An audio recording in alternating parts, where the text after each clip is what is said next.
Sud Radio, l'invité politique, Maxime Liédo. 8h17 sur Sud Radio, mon invité politique, Jean-Pierre Raffarin. Bonjour. Bonjour à tous. Merci beaucoup d'être à notre micro ce matin. Avant d'aborder l'actualité politique, et on sait qu'elle est chargée, qu'elle est compliquée, qu'elle est complexe, qu'elle est agitée entre cette réforme des retraites, l'attitude de la droite, ce qu'il faudrait faire et les décisions en effet qu'il faudrait envisager pour sortir de cette crise. Jean-Pierre Raffarin, avant tout, une mise au point sur les propos d'Alexis Corbière, qui est député de Seine-Saint-Denis, l'ancien très proche de Jean-Luc Mélenchon, qui a tenu à l'antenne de Sud Radio le 19 septembre dernier ses propos, alors que je l'interrogeais sur la couverture du Point qui accusait la France Insoumise d'avoir des liens étroits avec la Chine.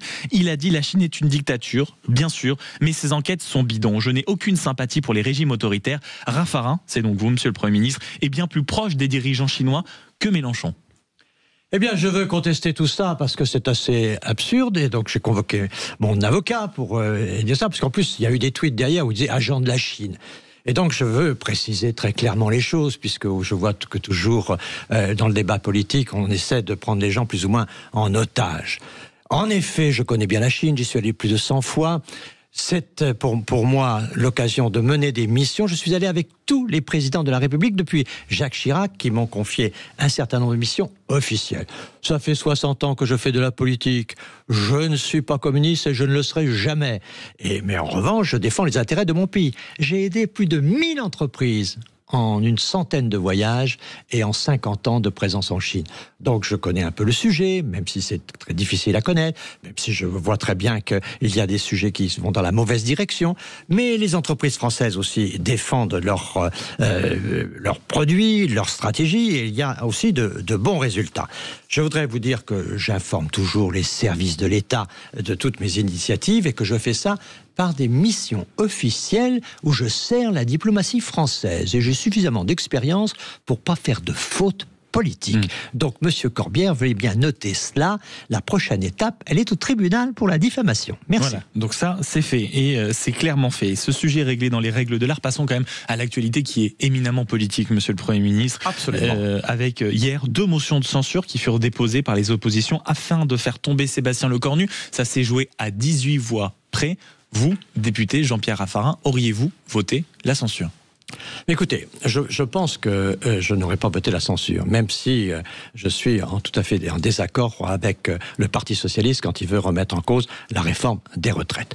Mais revenons vraiment à l'essentiel. L'essentiel, c'est que dans la situation difficile... Pourquoi vous ne l'auriez pas voté, cette motion de censure ? Justement parce que il y a aujourd'hui la nécessité de poursuivre, je dirais, la voie Lecornu, qui est une voie de coalition. C'est une voie d'un accord. C'est une voie finalement d'un compromis politique pour avoir de la stabilité. À tout prix ? Et donc, à tout prix, c'est la stratégie qui est suivie. Et je crois qu'il faut laisser une chance à Lecornu dans cette direction.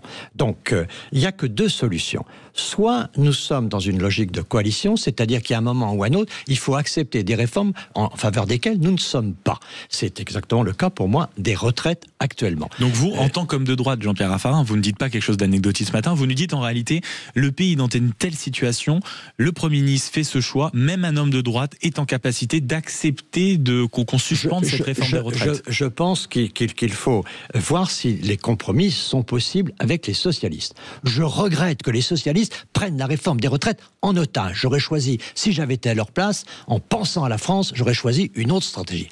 Parce que remettre en cause des économies qui ont déjà été faites pour lever des impôts, pour financer cette remise en cause, tout ça alors que les choses sont déjà faites, engagées et installées dans notre pratique nationale. Donc je trouve ça tout à fait irresponsable. En plus, on envoie un message à l'extérieur que quand chez nous on vote une réforme, c'est pas définitif. On peut la remettre en cause le lendemain. On perd une crédibilité incroyable sur le plan international. On le paiera avec les organisations financières si nous ne protestons pas la porte. Donc tout ça pour dire qu'il y a 2 seules logiques aujourd'hui. Soit on prend le chemin de la coalition, c'est-à-dire des accords avec le Parti socialiste. Ce chemin-là, il est étroit, c'est le chemin Lecornu, c'est quelque chose qui est difficile, mais je crois qu'on n'a pas le droit de le saboter. Et de l'autre côté, si ça n'est pas possible, et je crains que ça ne soit pas possible, je crains qu'à un moment ou à un autre, il y ait des blocages. Et donc, je crois que ceci est très risqué. Mais Il faut prendre des risques aussi en politique. Donc c'est le chemin numéro 1, le chemin de la coalition. Le chemin numéro 2, c'est pas celui de la dissolution. La dissolution apportera encore plus de division. Parce que nous sommes avant des élections présidentielles, qu'il y a beaucoup de candidats, que pour faire campagne, il faut des financements, il faut des groupes politiques. Et donc, ils auront intérêt à avoir... vous dites, Jean-Pierre Raffarin, si je comprends bien, et pour la clarté de nos auditeurs, vous dites en réalité, un homme de droite, pour aller chercher la coalition dans une telle situation, on est en capacité, même si ça a des conséquences navantes, de suspendre la réforme des retraites. Ça ne vous choque pas tant que ça? Ça me choque que le Parti Socialiste ait choisi ce thème-là. Mais la droite, Jean-Pierre Raffarin, la droite, toute une partie de la droite aujourd'hui, les députés LR, famille à laquelle vous avez appartenu quand même longtemps, vous en êtes un homme historique. Ça ne vous choque pas que cette droite-là ne proteste pas tant que ça contre cette suspension? Je pense que les parlementaires vont devoir s'exprimer et qu'on va bien voir qu'il y a beaucoup de gens qui vont s'y opposer à cette question de la remise en cause des retraites. Je pense que le Parti Socialiste fait une faute très très lourde de prendre la réforme des retraites en otage. Cependant, la stabilité nous fera faire plus d'économies que cette réforme des retraites. Donc je pense que c'est quelque chose qui est envisageable. Mais ce que je veux dire, c'est que l'autre alternative de la coalition, qui est la dissolution telle que c'est présenté aujourd'hui, la dissolution apportera encore plus de division qu'aujourd'hui. C'est quoi la solution? La personne que vous soutenez actuellement, c'est Édouard Philippe, on peut le dire ainsi. Je pense que si la coalition ne fonctionne pas, en effet, c'est une élection présidentielle qui génère la majorité. Dans la Ve République, il y a un principe fondamental, c'est le principe majoritaire. D'où naît la majorité? Quelle est la source de la majorité? La source de la majorité, c'est le deuxième tour de l'élection présidentielle. Ils ne sont que deux.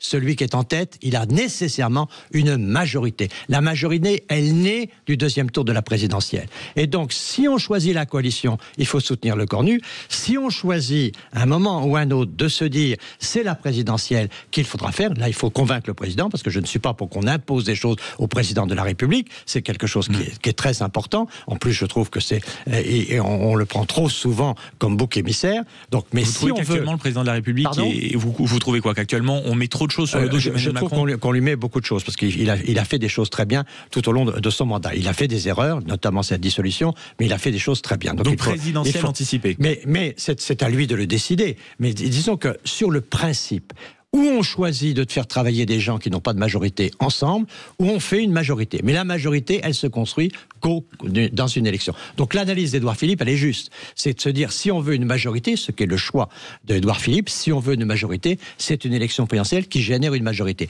Je ne crois pas qu'une élection législative aujourd'hui dégagera une majorité, parce que vous aurez des amis de Retailleau, des amis de Wauquiez, des amis de Faure, des amis d'Attal, des amis de Bayrou, et tout ça, que tout ce petit monde feront des groupes politiques, tout ça, notamment pour financer la campagne présidentielle, et que tout ceci aboutira à plus de divisions qu'aujourd'hui. Ce qu'il faut, c'est du rassemblement. Il y a deux façons de rassembler. Soit on rassemble les gens autour d'un même programme, ça s'appelle la majorité, et ça c'est l'élection présidentielle qui le produit. Soit on met des gens qui ne sont pas d'accord entre eux, mais qui se mettent d'accord sur un programme. Et c'est la coalition. Donc il n'y a que deux choix. Et donc dans ce cas, aujourd'hui nous sommes engagés sur la coalition. Je suis sceptique sur son résultat. Je pense qu'il y aura un certain nombre de blocages. Mais pas de dissolution. Mais je pense que l'hypothèse de la dissolution est au fond une étape supplémentaire dans ce toboggan du désordre que nous vivons.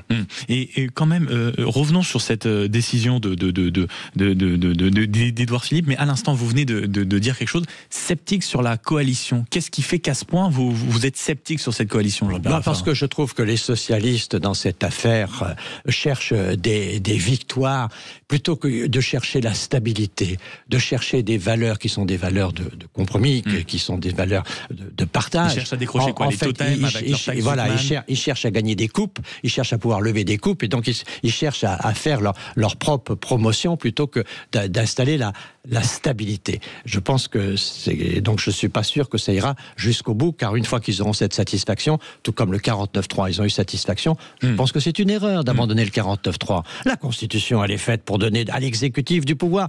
Qu'est-ce que c'est qu'aujourd'hui, qu'est-ce qu'on reproche beaucoup à nos démocraties du manière générale? C'est qu'elles sont impuissantes, c'est qu'elles n'ont pas les moyens d'imposer leur volonté. Et donc pour vous, Sébastien Lecornu, c'est quoi? C'est débarrasser d'un outil indispensable? Je pense qu'il s'est débarrassé d'un outil. Il a fait une concession, il va en faire une deuxième, je crains qu'il va y en faire toujours. Et donc c'était une erreur, ça, par contre, le 49.3? Pour moi, c'est une grave erreur que d'abandonner un outil majeur constitutionnel qui fait que c'est pas vrai de dire que c'est quelque chose qui met le pouvoir en situation de difficulté.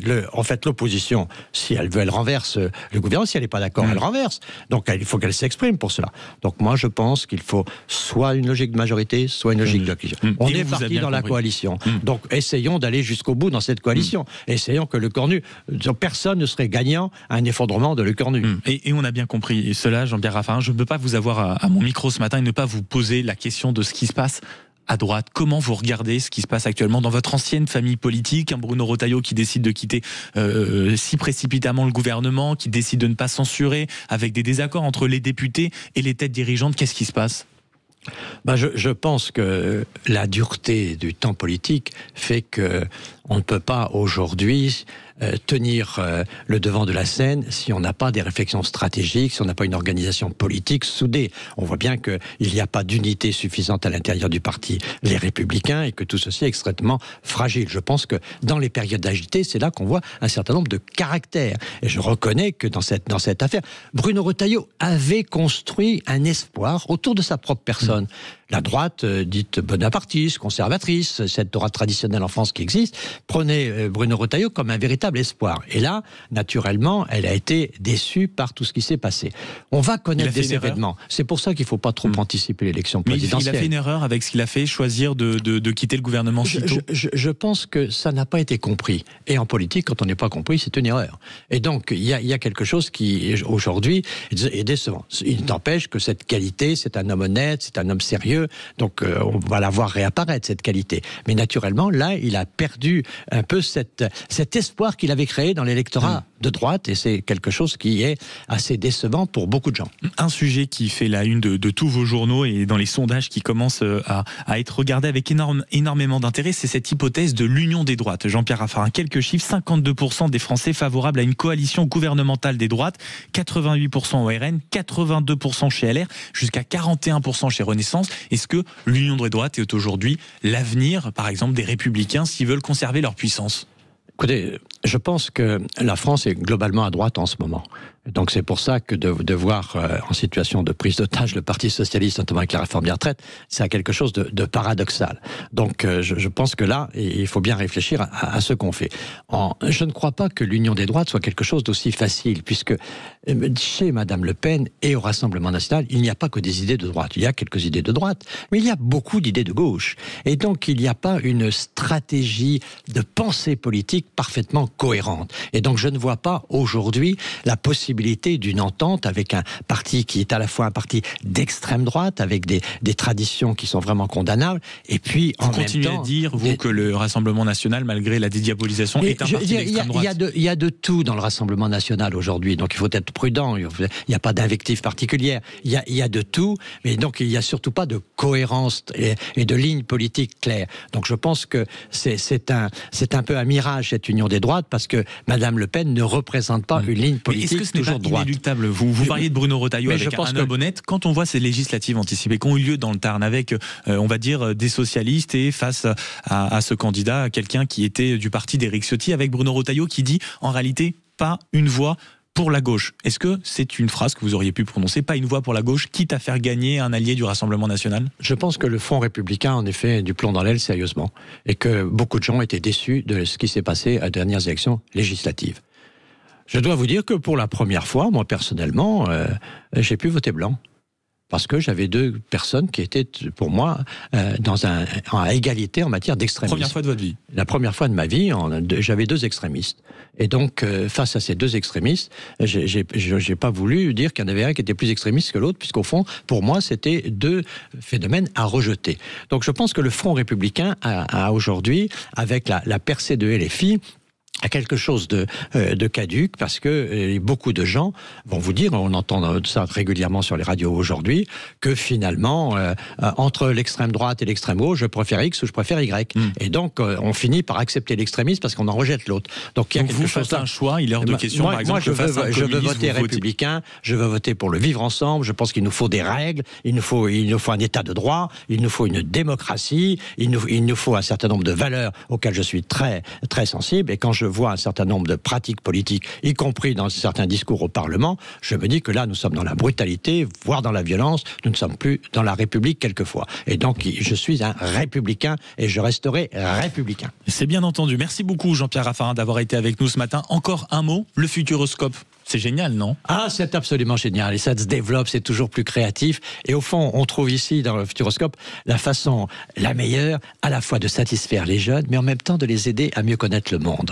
Et donc, c'est très pédagogique. Ça tombe bien, parce que figurez-vous qu'on fait gagner des places pour le Futuroscope cette semaine sur Sud Radio. Un seul mot, le mot Sud, à envoyer au 7 20 18 et vous gagnez un exceptionnel séjour. Bravo, Sud Radio. Et vive le Futuroscope. Voilà. Est-ce que vous pouvez le répéter, comme ça on en fait un jingle? Ah, je trouve que c'est formidable. Bravo, Sud Radio. Vive le Futuroscope. Et ben voilà, vous avez tout compris. Une seule consigne, le mot Sud au 7 20 18 et dans un instant un numéro de téléphone à appeler, cette fois-ci 0826 300 300. Est-ce qu'avec les dernières séquences qu'on a vues, et on vient de l'aborder avec Jean-Pierre Raffarin, la droite trahit-elle ses électeurs? C'est ce dont peut-être vous avez l'impression. Un numéro 0826 300 300. Est-ce qu'elle aurait dû gouverner le gouvernement Lecornu? Est-ce qu'elle aurait dû s'opposer plus franchement à cette suspension de la réforme des retraites? Vous êtes un électeur de droite ou pas d'ailleurs, mais vous êtes choqué par ce spectacle offert par le Parti des Républicains. 0826 300 300, on en débat dans un instant. À tout de suite sur Sud Radio.